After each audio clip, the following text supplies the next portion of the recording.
Hey guys, welcome back to my channel. So this is going to be a review of my Warriors of the Dark Gods Chariot Lords Hellmaw list. So this is a list that I played more than a year ago. I think it's a year and a couple of months. No, about a year ago, I think. So what is the list? We have two Chosen Lords on Dark Chariots. One of them has a 4-up regen save with Death Cheater, the other has a 4-up Aegis save with Talisman of Shielding and Luck of the Dark Gods. They both have kind of basic gear for a Chosen Lord, and actually they're both quite overpriced for what they do, maybe. However, they are quite decent. And they both have Lust, so that they can flee, they can rally, they have Strider, and they will not be shaken when they do rally. Then we have two Sorcerers for minimal magic support, two Wizard Adepts. You have Channel 2, you have two spells on Navigation, so reroll to hit, reroll to wound usually, and Alchemy for Quicksilver Lash and Molten Copper, or for Word of Iron and Glory of Gold. And then we have Barbarian Chief with a Shadow Chaser, 2 times 15 Barbarians as Mage Bunkers, 15 Warriors with Envy and Halberds and a Wasteland Torch. Then we have twice Chimeras, 2 Ratchet ones, single Ratchet ones that is. 5 Warrior Knights with Pride and a Lance. Then we have a Hellmaw with a Gateway and a Marauding Giant with a War Spear. So this is the list. It has a lot of single models and some units to, one unit to help break Steadfast, basically, which is the Warriors. Barbarians are clearly Mage Bunkers. The Warrior Knights are there to have a long charge and do some damage on the charge. The Chimeras are mostly chaff pieces, but also contribute with their combat potential, and the Ratchet ones are basically fast cav clearers.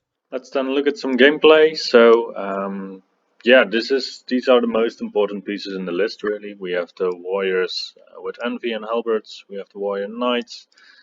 We have 2 times Ratchet ones, and these are actually quite nice in the list. We have the 2 Chariot Lords, and we have the 2 Chimeras, and we have the Hellmaw, obviously. So this all is basically focused around making good use of your Hellmaw to enable your Chosen Lords on the Chariots and your Warrior Knights and the Warriors to get the charges off that they want. And then the Chimeras and the Ratchet ones are there to help with this. Still, the list also has 2 units of Barbarians with magic support. The mages usually go into the Barbarians. And I never really felt the need to change that, even though you could play a Battle Shrine, have Grave Calls on short range because you have a Hellmaw. So it's way easier to get into short range for Grave Calls, so that might still be quite decent. Yeah, so this is the iteration of the list that I played. I'll just explain a little bit what I would do with such a list. So if we have, if we have just a normal deployment of like 12 inches, which is more or less here, and your opponent also has 12 inches, then the first thing that you have to do in your game with a Hellmaw is to decide where you will put your first portal. And the first portal is actually quite important, because the first portal, it dictates a lot of deployment already. So you can use the first portal also to just convince your opponent not to go somewhere. What I would usually do anyways with my Hellmaw is to put them on a flank where I would believe that I would need some portals later in the game.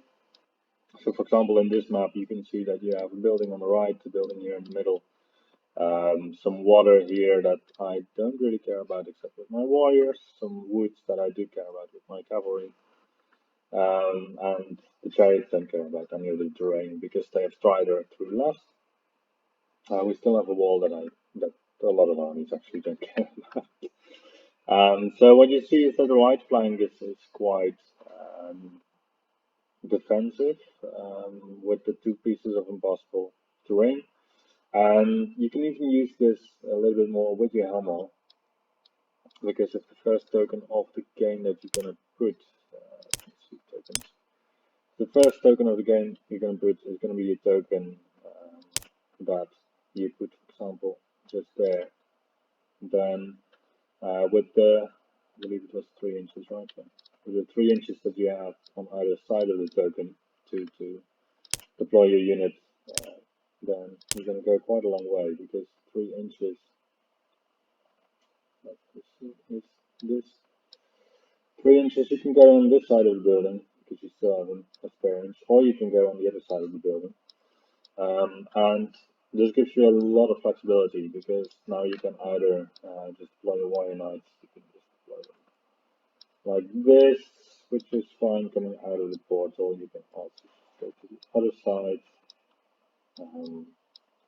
You can use the building as a piece that blocks line of sight to your opponent, so you can also even play them a bit less wide and just put them here. And then it's even fine if only this guy is within range of the portal and the rest is within life rate. So something like this even would be fine, which is quite impressive, I would say. And here the building, it covers your flank instantaneously by its presence. So that is a very good place to put a portal, because your opponent cannot really predict what you're going to do with it afterwards. And I think the biggest advantage of the portal of Hellmaw is that your opponent cannot predict it, so you have to be using that in your games also to make sure that you do what you want to do. So if we have a Hellmaw and we just do some first turn deployment, I'm just going to ignore the bearings here. Against the shooting heavy army, you can choose to put the Hellmaw behind the building. But then again, well, the rest of the list is not going to be behind building. So if, for example, your opponent is going to just deploy in the left quadrant of the board, then I would say you still want to have some of your army on this left side. So probably I would deploy my 2 chosen lords here. The Warrior Knights are a bit more vulnerable against ranged magic and damage like that. This would be close. So I would just probably put them here. Camera can go here. Ratchet ones are really good to open the field and to protect yourself from any fast cavalry. And then we have another camera here, and we have the warriors to throw in between. Now the warriors don't want to go in the water. But that's fine like this. And then the Hellmaw, I would put them probably here, just in the middle. and then your first turn of the game, while your opponent is still going to be in this quadrant here. Down some units. I'll just put a token down to demonstrate that my opponent is in that quadrant of the board. There we go. This is my opponent's army. Amazing. So the first thing that I would do is to send out one of my Ratchet ones to try and open up the board a bit, and then depending on that, you can decide what you're going to do. So this one's going to go, like for example, 14 inches, which is quite a decent roll. Probably it goes a bit less. So at this point, you can decide what you're going to do, basically. And then, as you notice, there's one portal on the board. I would like to have a second portal on the board, because that's going to really free up my board, basically. That thing with a lot of enemy armies usually is that they tend to focus on a spot, or if they spread out, then they have a spread out of units that cannot beat a chosen lord on a chariot one-on-one. So that is why these chosen lords are quite nice in the army. But alternatively, you can also play chosen chariots without a lord on them. They also already dish out quite a lot of damage, and if you play them, well, the question is whether you would want to play them with pride or with lust. I think sloth is unnecessary. Wrath is not nice because you get +1 to hit against your chariot. Gluttony is kind of useless. I would play Pride or Lust. So Lust gives you Strider and gives you the option to flee, which is quite big, and Pride means that you can stick around a bit easier, um, making you more suited for the grind. I think Lust is still the best option. I also played them here with Lust, but mostly because I thought that Pride was not that useful on a Chosen Lord. On a Chosen Chariot, however, I see the value of Pride a bit more. So what are we gonna do this turn? So my opponent is here, my Wretched One is here. There is a bit of a downside to the Wretched Ones in the sense that they automatically give your opponent a flank or a front charge. You cannot reposition them after you moved. So if the unit here on the right would be an enemy unit, just one unit, then it would have a charge in my flank of my Wretched One on a 16. Yeah, 16 more or less. That is something to keep in mind. Otherwise, we have like a bit more than a 13, 14 charge. So it is quite. There's quite a high chance that my opponent has an army that includes something that can charge my Wretched One turn 1. So what am I going to do against that? Well, probably I will just want to move up my Chimera. Probably here somewhere. Like I don't want to go further than the house because there's nothing to gain from it. And I still want to be able to charge next turn. I still want to have some cover. I preferentially don't want my opponent to see my Chimera. So this is a good flanking position for him. This Wretched One can go first, and he can just go, I don't know, he goes first. I would send him this direction, yeah. So probably he also goes like that. He's going to be a bit in the way maybe of the Chimera, but the Chimera has enough movement to do stuff like this as well. So this does block out your movement of your Wretched One to the north, but that is quite fine because you don't really want to do that anyway. You can either back down, or you can go against the building or against the Chimera and stay in place, or you can send them in the field. But then again, as I talked about before, these Wretched Ones are really good at keeping fast cavalry away, because this is basically like a 10-inch bubble where your opponent cannot enter with fast cavalry without being engaged. And if you have two of them on the field that overlap slightly, then basically you block out all of your opponent's fast cavalry in that part of the game, because D6+1 hits at strength 4 with AP0 is still hurtful enough against fast cavalry to make them think twice about just even going near them. And 3 wounds, resilience 4, and a 5 up regen save is usually just enough to survive at least one magic phase. And if your opponent's gonna focus his entire magic phase on these Wretched Ones, then I mean, be my guest. Otherwise, the Warrior Knights. So at this point, this is basically where I go to think, where am I going to place my portal, because that is really important. So the Warriors, this is going to be one of the earlier drops, actually, and my opponent probably will think, or at least that is my intention, that he will think that my Warriors are going to be the limiting factor here. So usually I would also place the Barbarians behind here. I'll just make something, well, this is the wrong base side, but I will just make some stuff to act as Barbarians, so they should be a bit broader than, I don't care. Here we go, Barbarians, wow. So the Barbarians, they would be both here, basically together with the Warriors, and the Warriors, they dictate where I'm gonna place my first portal, more or less. So I can still have to get used to the software all the time. So I can put some pressure with the Warrior Knights, just to put them also in a flanking position. What would be nice though is to have them in a position where next turn I could possibly step into a portal. So then ideally now I'm already looking like, okay, if I do a swift reform and I go 7 inches, how far can I get? So 7 inches would get me, or 8 inches because I have advanced 8. 8 inches would get me there. So that would be interesting. However, I'm still going to first have a turn where probably I want to send my warriors through, then I have a turn where I'm going to send my warrior knights through. So they are actually fine where they are, because I can still also get in 2 turns to the place where I am going to put my first portal.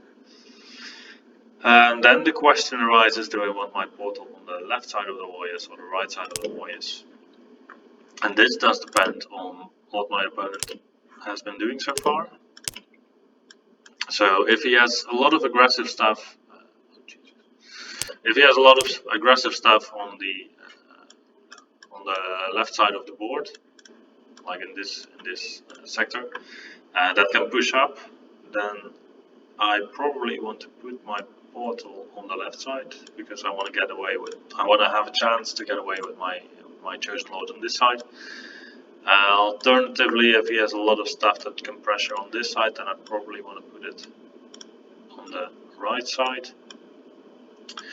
Because the funny thing with these lust chariots that I didn't talk about yet is that I can also push one of these up, so 8 inches within charge range, whatever, and just draw out a charge basically. So for this I have to go back one step. So in this case I would put it just right, more or less, in front of the portal. You would want to make sure that your opponent doesn't have anything with a center that can make you go through your own units and make you go off the field. So these warriors, they would have to go away a bit, 2 inches, and up. So it's really a clear line of fleeing, I guess. The Hellmaw can just scooch up and turn in, and then we are basically just fine here. Ooh, no, my position. Because then, well, these barbarians come back off a bit. The magic to me is not that important in the list. So against some matchups, the magic is really influential, and against some others, it's not that big of a deal. It's also not that big of a deal if I basically miss a magic phase, because I only invested 400 points in total in my magic phase.